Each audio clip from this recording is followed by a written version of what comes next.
Bapak Ibu, Anda tentunya bertanya, wah, kalau begitu mestinya saya bisa berhasil. Anda pasti bisa berhasil. Karena kalau saya mau garis bawahi, hambatan itu bukan dari orang di luar Anda. Hambatan itu yang terjadi adalah cenderung diri kita sendiri. Bagaimana kita tidak yakin dengan apa yang kita mau lakukan. Kalau Anda buka toko, kalau Anda buka sebuah perusahaan, Anda mestinya bangga dengan apa yang Anda lakukan. Jangankan membuka usaha sendiri. Dulu waktu saya bekerja di perusahaan elektronik, saya memiliki kebanggaan sendiri loh dengan merek yang tempat saya bekerja. Apalagi kalau ini kita memiliki bisnis itu sendiri sebagai owner. Kalau sebagai karyawan aja Anda bangga dengan perusahaan Anda hari ini, masakan Anda nggak bangga kalau Anda punya bisnis sendiri? Kebanggaan ini seringkali tertutup. Keyakinan ini seringkali terimbas dengan rasa malu, rasa gengsi, rasa takut, bahkan mungkin ragu-ragu. Bapak Ibu sekalian, kalau Anda malu karena Anda dicap menjalankan bisnis network atau bisnis pemasaran jaringan, yang katanya bisnis itu bisnis bohong atau bisnis yang katanya banyak penipuan, Anda harus tahu perbedaan antara money game dengan network. Untuk itu, sangat disarankan Anda mengikuti basic trainingnya dulu tentang perbedaan bisnis ini. Kalau Anda bicara gengsi, ini banyak sekali terjadi bukan karena Anda merasa Anda bisa, bukan merasa Anda sombong dan sebagainya. Saat Anda merasa minder dan tidak percaya diri, itu pun gengsi namanya. Ya. Gengsi, nanti saya dipikir jualan.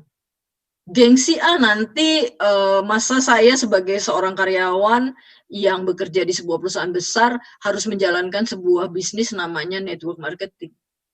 Atau bahkan Anda takut tidak bisa, takut gagal, takut jenis-jenis lain gitu ya. Bapak Ibu, sebuah bisnis konvensional khususnya, kalau Anda takut, maka habis juga semua investasi yang sudah pernah Anda tanamkan. Saya percaya hari ini kalau Anda membuka sebuah usaha konvensional, rasa takut itu pasti hilang karena Anda takutnya beda, yaitu takut kehilangan modal yang Anda sudah tanamkan. Maka Anda mati-matian, Anda berusaha keras supaya bisnis Anda berhasil. Karena Anda takut bangkrut. Bapak Ibu, malu, gengsi, takut yang sesungguhnya, itu adalah hambatan yang paling seringkali merupakan rem yang kita tarik keras-keras ya, atau rem tangan yang kita sering tarik keras-keras. Jadi percuma Anda ngegas, percuma Anda katanya rajin training, percuma Anda rasanya Anda ikuti semua Zoom online training, tapi perasaan ini masih ada di dalam diri Anda saat Anda ketemu prospek atau ketemu siapapun yang Anda mau ajak sebagai partner bisnis Anda. Mana ada sih orang yang mau mengajak sebagai bisnis partner, tapi ketika menawarkannya ada rasa gengsi, ya, dan ragu-ragu ini, ya, yang juga merupakan satu hambatan yang sering terjadi. Apakah saya bisa? Anda tidak perlu langsung menjadi ahli, karena bisa tidak bisa harus bisa. Bukan berarti Anda langsung menjadi profesional. Kalau saya ditanya bisa nyanyi, saya bisa nyanyi. Tapi kalau Anda mendengarkan saya nyanyi, saya khawatir Anda langsung tutup kuping Anda gitu ya. Tapi saya bisa nyanyi gitu ya. Jadi yang saya maksud, ragu-ragu yang Anda alami tidak mengharuskan Anda menjadi profesional langsung. Tapi yang penting bisa. Satu pekerjaan yang dilakukan berulang-ulang, Anda lakukan terus-menerus secara konsisten, maka Anda menjadi expert, Anda menjadi ahli. Bapak Ibu, ayo, malu, gengsi, takut, dan ragu-ragu tidak akan membuat Anda punya aset. Tidak akan membuat bisnis Anda menjadi berhasil. Dan poin yang kedua, hambatan itu adalah waktu. Anda punya 1001 dalih.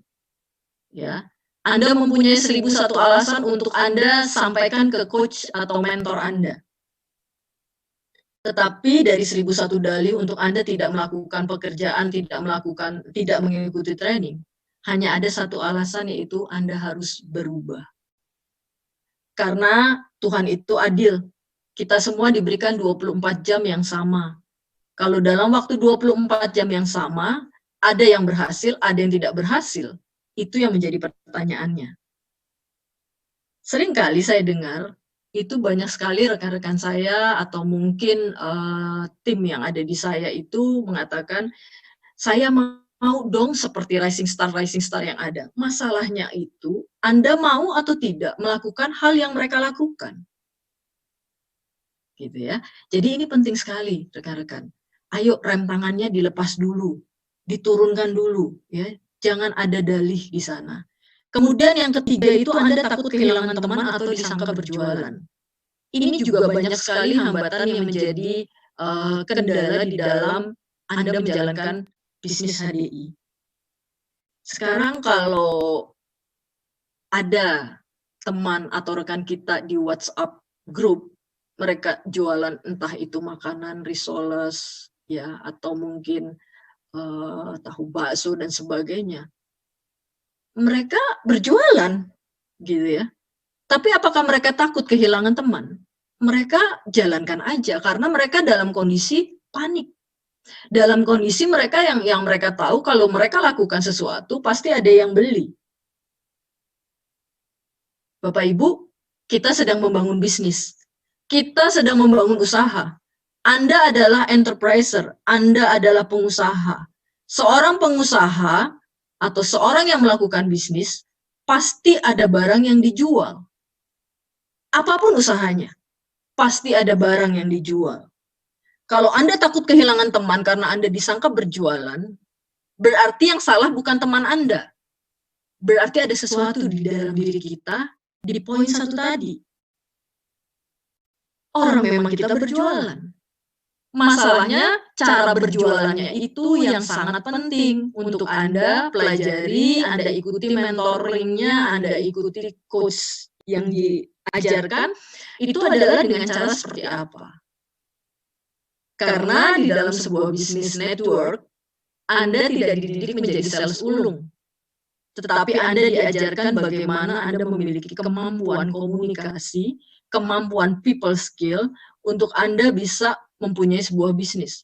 Anda adalah pengusaha, Anda bukan sekedar sales. Dan yang keempat poinnya adalah hambatan yang sering terjadi itu adalah tidak punya RKH. Bapak Ibu sekalian, kalau kita dalam hidup ini pasti punya namanya rencana kerja harian. Waktu Anda bekerja di perusahaan, pasti Anda punya namanya rencana kerja yang dilakukan oleh atasan Anda, atau Anda sendiri punya. Apalagi Anda seorang profesional atau masuk ke jajaran manajemen atau manajerial. Pasti setiap hari itu sudah ada agendanya sejak Anda masuk, Anda meeting dari jam berapa sampai jam berapa, Anda ketemu dengan tamu siapa, Anda melakukan assignment atau Anda melakukan koordinasi dengan siapa, itu ada jam-jamnya. Kalau ini adalah bisnis Anda sendiri, kalau ini adalah bisnis saya sendiri, kalau ini adalah bisnis kita sendiri, kita pun harus punya rencana kerja harian.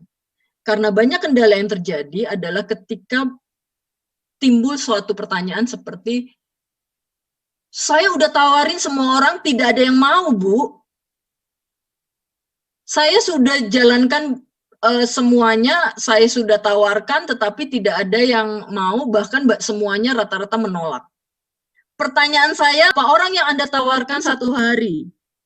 Berapa banyak orang yang Anda tawarkan dalam hitungan seminggu ini? Berapa banyak yang Anda sudah tawarkan, berapa banyak orang yang sudah Anda tawarkan menjadi partner Anda dalam 1 bulan ini? Kalau Anda jawab cuma 1 orang, saya minta maaf banget. Berarti Anda memang belum mau jadi pengusaha. Anda cuma iseng-iseng namanya. Karena yang namanya rencana kerja harian, berarti kita tahu dalam 1 hari kita punya target untuk kita ketemu siapa. Saya nggak bicara offline, saya bicara online. Kita bisa teleponan dengan siapa, kita bisa sapa siapa, itu jumlahnya berapa orang, dan itu menjadi target atau rencana kerja kita sendiri. bukan coach Anda, bukan mentor Anda, tetapi yang harus memaksa diri Anda sendiri. Karena kalau Anda kehilangan 4 poin ini, Anda lakukan semuanya dalam pengertian Anda juga sulit untuk punya rencana kerja harian, Anda bahkan cenderung melakukan apa yang Anda suka. Ya, mentor saya berkata bahwa seringkali kita sibuk padahal kita tidak produktif. Sebenarnya kita tidak sedang bekerja, hanya merasa sudah bekerja.